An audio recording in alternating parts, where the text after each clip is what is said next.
Oh hey, didn't see you there. And Mary, Day you are watching this on. and I was thinking to myself, what is a great topic to talk about on this, the celebratory day of, Day you are watching this on. and in the holiday spirit, what is something that can connect us all? The core ideas of humanity, peace, and the interconnections between our fellow man. I don't know. Let's talk about waifus. Anime waifus, the cornerstone of anime fanbases. You may think it's the storytelling, the varied but distinctive animation styles, or the unshakable commercialism, but nope, it's the waifus. The personal attraction and connection to a certain fictional character isn't a foreign or new concept. Many children awoken their preferences to the likes of Raven and Jenny Wakeman, and I'm sure there was at least one or two Roman patrician youths who fancied Venus or something. It's not low but number because the Romans took their fiction about as serious as modern anime fans do. I mean, just look at their figures. I'd sacrifice someone and go to war with another city for her. So we're gonna talk about the culture of waifus today, the origins of the modern idea, why it's thrived for so long, and why the engagement towards these particular idols influenced both the flow of writing in the industry and audience reception to the evolving landscape of characters versus marketing. But it's mostly an excuse for the Nathans writing the script and editing this video to constantly look at cute anime girls. First off, where does the terminology come from? Let me ask, where does most degenerate internet terminology come from? If you answer 4chan, I hope your therapy's going well. Yep, this weeb word of the day was the product of 4chan's fondness of fucking with the few brain cells of the internet, or more commonly referred to as Thursday. The origins of the actual phrase, however, come from Azumanga Daioh, the school gag comedy that took an espresso with its quaaludes. In one of the episodes, the characters find a picture of a beautiful lady, and I'll just let the scene play out for you. My waifu. And thus, anime history was made, then memed, then slung around as a derogatory term, then embraced in an ironic sense, then embraced as an unironic sense, and it just kinda cycles from there. A very typical anime fanbase reaction. At some point, anime fans will take showers for the irony of it. But even though the term hasn't been around for comparatively long to anime as a whole, the concept has, with characters like Faye Valentine, Oscar and Ray, and Mitel? That chick from Galaxy Express. Even Hayao Miyazaki has a waifu, the princess from Panda and the Magic Serpent. Check out this video for a little more info. God, I am so good at self-promotion. So why does Hayao Miyazaki, of all people, or really anyone, choose to have a waifu? Well, I can't speak for Miyazaki or anyone else, but I feel there's a few things that level on the subliminal consciousness for the reasoning. The first being that it's easy. I mean, yeah, it's really easy to get emotionally attached to something or someone that can't reciprocate back, but nevertheless makes you feel things. That doesn't make it bad, it makes it humanistic. It's the same principle with something like sports or celebrity worship. It's the ideas that these connecting threads can pull a relation between a fan and the object of affection without much to risk. Of course, there are instances of people who will get extreme about their feelings, but mostly people just want to enjoy simply for enjoyment. And I'm sure there's a fairly fanatic fan artist out there who's doing just fine on their own. And for the love of God, do not look that up. The second is the innate human nature, as in, regardless of the ease, humans will just naturally gravitate towards that emotional and sexual connection. Remember when I made those references to kids' TV shows or that statue of Venus? Where do you think those examples come from? You know, aside from the TV shows and the Romans themselves. Studies that theorize on the human perspective towards sex and reproduction take focus on aspects of our physiology regarding our environments, influences, and evolutionary perspective towards mating. This can especially be seen in puberty, the time when your body and mind can't agree on anything. And if you're ace, I guess disregard this part of the video. To my ace homies out there, I see you. So what does this mean under a scope, or have to do with our dear topic today? Basically, aesthetics. Does this girl look cute to you? Does she fill out many checkboxes in your monkey brain conscious? Would you be willing to sell your kidneys for a chance to meet her IRL? If you answered yes to all of those, congratulations, you're playing the gotcha. Why am I doing this to myself? We're just wired to have preferences. Some people like long hair, others shorter. Some like freckles, others beauty marks, and the rest both or neither. Some prefer 4 limbs, and some... And I know I'm making it way more complicated than it should be on a video about animated fictional women. But to have a waifu, you need to understand the waifu, and to understand yourself. Confucius.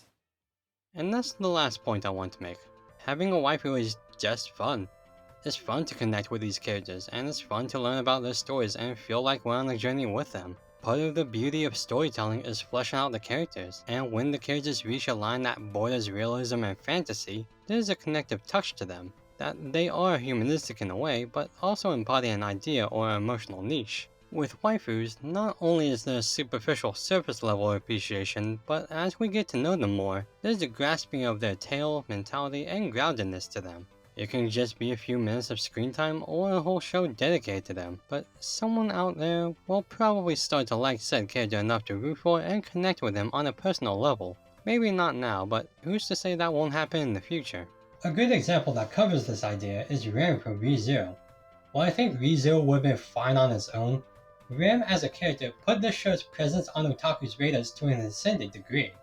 And if you know what episode in particular I'm talking about, then maybe you could see it too.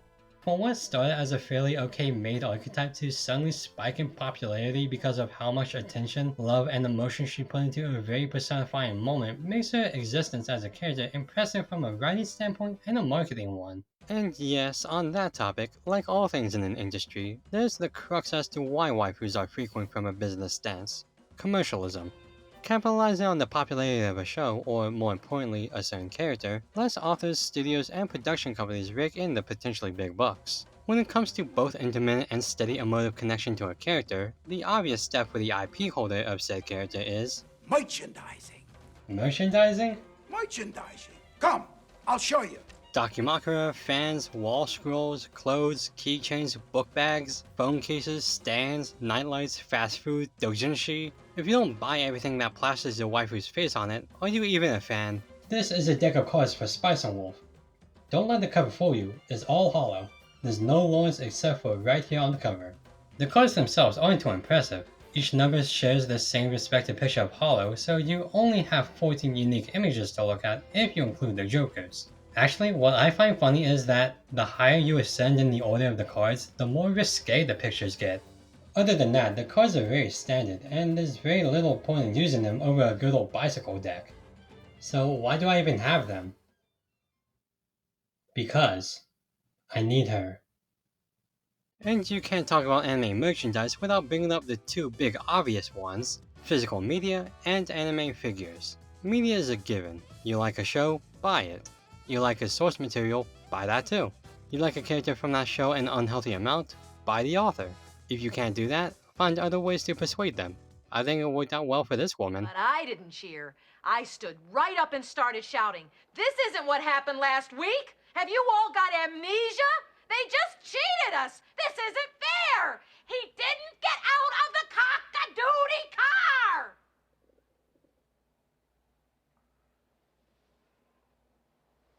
But to truly show that you love your waifu, and to prove that love, Just do. Don't have to really prove anything. buy her anime figures. I'm not sure that's the best message. You can't say she's your waifu if you don't have a physical representation of her that you can place in the shrine. Shrine? What are you? Trust me, you're not the only one who loves this girl, but there can only be one number one for her, so make sure it's you by buying all her figures. That's a bit excessive. Bye. Okay, here's what I think. Buying anime figures is fun, especially of your waifu. I do it and it works out well enough for me. I said well enough. But considering the price for quality figures as well as the hellish rabbit hole of figure collecting, it's not a super ideal way to express your love for a character. Hell, a lot of characters aren't even fortunate enough to get a figure in the first place. It's certainly nice, I can attest to that. And of course some of the best advice you can give to a person looking into buying figures is to get what you like. But don't feel pressured or conscious of buying waifus just to show you love them. I'm sure in your heart you already know what it means to be a degenerate, and whether you give in to the temptation of buying a sweet vinyl model or not, only you can feel your feelings towards your waifu. Well, that was sappy. Let's get a little more cynical. Let's talk more marketing. Or rather, waifus and their forms. Waifus can exist on many planes. Aside from shows, manga, and other source materials, there's also waifus from video games, movies. Actually, that's about it. Video games and movies. Actually, along that subject, I don't think there are solid rules for waifus. I think the only one that's 99% implied among those who have or acknowledge waifus is that they have to be animated and fictional in some capacity. Because real women, ugh, weird. Yeah, really think about that. You don't go to a live action movie and proclaim Natalie Portman as your waifu. People would just look at you funny and bring their kids in closer away from you. Unlike when you do the same thing to a possibly underage character who may or may not be female. That's an everyday occurrence. But as long as she's animated and a figment of imagination, she's probably fair game. Again, jury's still out on certain circumstances. She can be the baddest villain in the show, a nameless NPC, hell, who says she even had to be human? I guess you can make the argument that the waifu in question has to originate from Japan, but I don't know. There are plenty of waifus from Korean webtoons or Chinese manhwa. Even Western cartoons have their fair share, like I stated prior. But in a vacuum, why does it matter? The short answer, it doesn't. As long as people don't go overboard with it, having a fun little attachment to a fictional character shouldn't hurt anyone.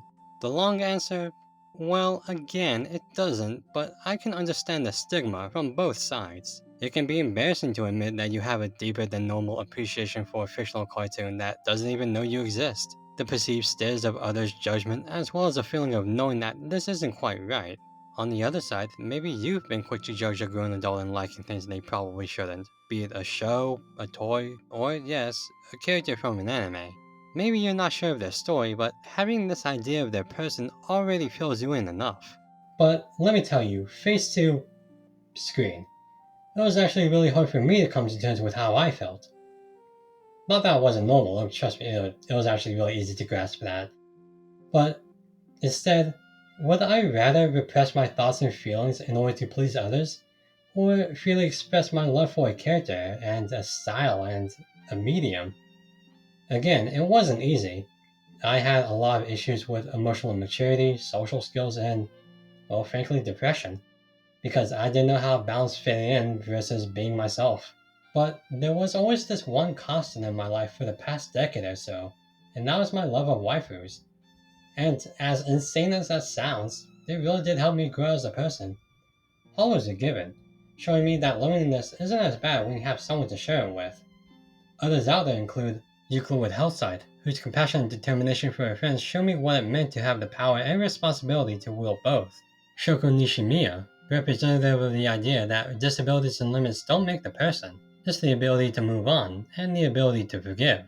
Utena Tenjo, who displays unwavering courage and strength in the face of doubts and obstacles to her own loves and passions. And that's where the rallying of waifus has to rise up. To love something is beautiful, even if it is a bit unusual. I won't argue against the whole unnatural side of the debate because it can get a little overblown on this end too. But at the same time, I want to trade my experiences and lessons I ever had with the rollercoaster subject that is waifus ever in my life through. God, that was so bad. Thank you for joining me this year over a bunch of different subjects. I hope you can do it again next year where I plan to talk about even more asinine anime topics. But for now, if you'll excuse me, I have to go polish my hollow shrine and have a wonderful Day you are watching this on.